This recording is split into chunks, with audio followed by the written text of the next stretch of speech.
नमो नमः। स्वागत आप सभी का। पिछली कक्षा में हमने पढ़ा था कि द्विशब्द पुल्लिंग और स्त्रीलिंग में कैसे बनते हैं।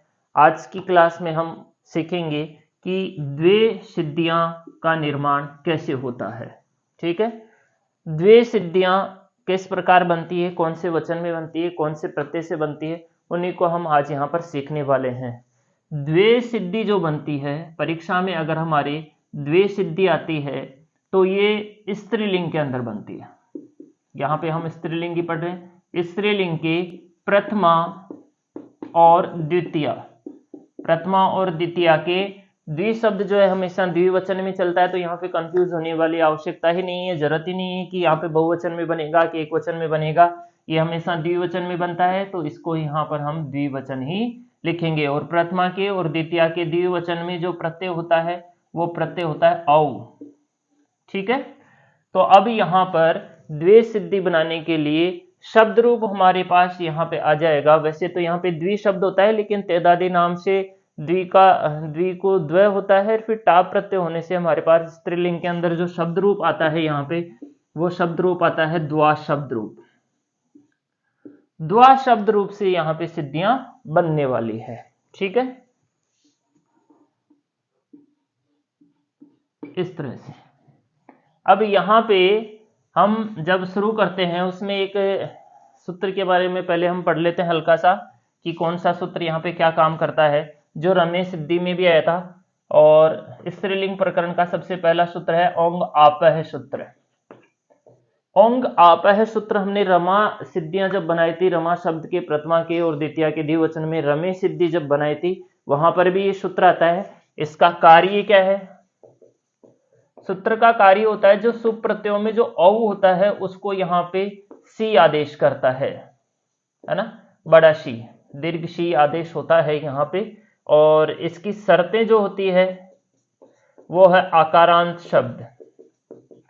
कौन सा शब्द होना चाहिए? आकारांत शब्द होता नहीं। अब यहाँ पे देखो, अगर हम स्त्रीलिंग के अंदर द्विशब्द मानते हैं तो ये आकारांत नहीं है, ईकारांत है, तो यहाँ पर ये सूत्र आता नहीं है, काम नहीं कर पाता है। इसकी वजह से यहाँ पे द्विसिद्धि नहीं बन पाएगी। इसी कारण यहाँ पे तेदादी नाम से द्वादेश हुआ, और इसमें टा प्रत्यय होने के बाद में स्त्रीलिंग जो प्रत्यय होते हैं उनके अंदर द्वा शब्द की जगह शब्द रूप चलाया गया द्वा, द्वा शब्दात। अब ये सूत्र जो है, ये शब्द जो है आकारांत शब्द है, तो ये सूत्र यहाँ पे आसानी से काम कर जाएगा। द्वा शब्दात, यहां पर न्या प्रातिपदिका और उसकी सहायता से हम यहाँ पे सूत्र लगाएंगे स्वजस्मौट और स्वजस्मौट सष्टाभ्याम विष्णुभ्याम वैष्णसीभ्याम नसी सामान्यो शुभ। दोनों सूत्रों की सहायता से यहाँ पे प्रथमा और द्वितीया दोनों विभक्तियों की सिद्धियां हम सेम बनेगी, एक साथ बनाएंगे। प्रथमा द्वितीया द्विवचने, प्रथमा के और द्वितीया के द्विवचने कौन सा प्रत्यय यहाँ पे हम कर देंगे? औ प्रत्यय। ठीक है, औ प्रत्यय कृते, औ प्रत्यय यहाँ पे हो जाएगा। औ प्रत्यय होने के बाद में हमारे पास स्थिति यहाँ पे हो जाएगी द्वा प्लस औ। ये वाली स्थिति यहाँ पे हमारे पास आ जाएगी द्वा प्लस औ, है ना। अब देखो, इस सूत्र की सारी शर्तें मिल रही। शर्त है ना, आकारांत होना चाहिए, औ प्रत्यय होना चाहिए, तो उसको मैं सी आदेश यहाँ पे कर देता हूं। द्वा शब्द आकारांत है, यहाँ पे औ प्रत्यय है, तो ये सूत्र अपने आप यहाँ पे आ जाएगा। हम सूत्र लिखेंगे ओंग आपह। ओंग आपह क्या करता है? औ को आकारांत शब्द होने पर सी आदेश होगा। इति सूत्रेण औ स्थाने, औ के स्थान पे,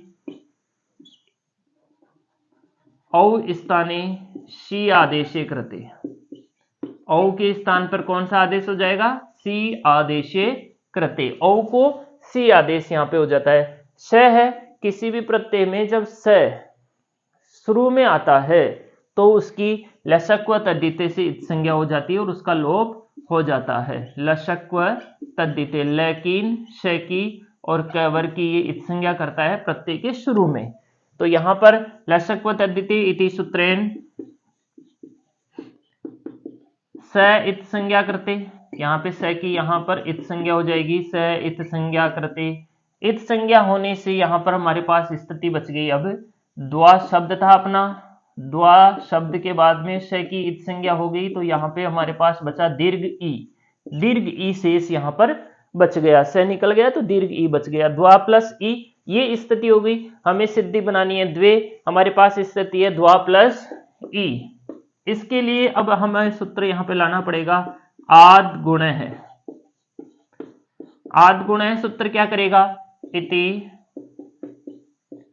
सूत्रेन, ये गुण करेगा भाई साहब।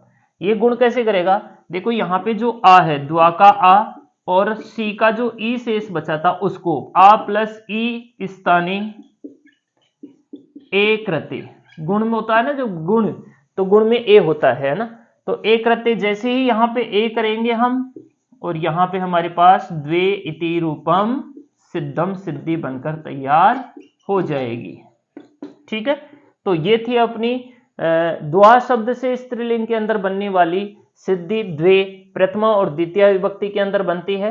यहाँ पे ओ प्रत्यय हम लगाते हैं, एक ही सूत्र यहाँ पे आता है ओंग आप है, बाकी सूत्र हमारे पहले से ही पढ़े हुए। वैसे तो ओंग आप है भी हमें पढ़ा था, ओंग आप है सूत्र जो है उसको हमने रमे है सिद्धि जब बनाए थे, रमे, तो उसके अंदर हमने इस सूत्र को अध्ययन किया था। ठीक है, अब आगे की जो सिद्धियां यहाँ पे तृतीया द्विवचन, चतुर्थी द्विवचन, ये बहुत सरल है। द्वा शब्द रखेंगे, भ्याम प्रत्यय होंगे और दोनों को ऐड कर देंगे, द्वाभ्याम, द्वाभ्याम यहाँ पर बन जाएगी। ये सिद्धियां हम आगे की क्लास में सीखेंगे कि इनका निर्माण कैसे यहाँ पर होता है, द्वयोः किस प्रकार यहाँ पर बनता है। तो ये थी अपनी द्वा शब्द से बनने वाली स्त्रीलिंग के अंदर द्विवचन में, प्रथमा और द्वितीय की द्विवचन में बनने वाली सिद्धि। आप इसे आसानी से देख लें, याद कर लें, समझ लें। अच्छा लगा हो तो लाइक करें, कमेंट करें, शेयर भी करें। थैंक्स, धन्यवाद।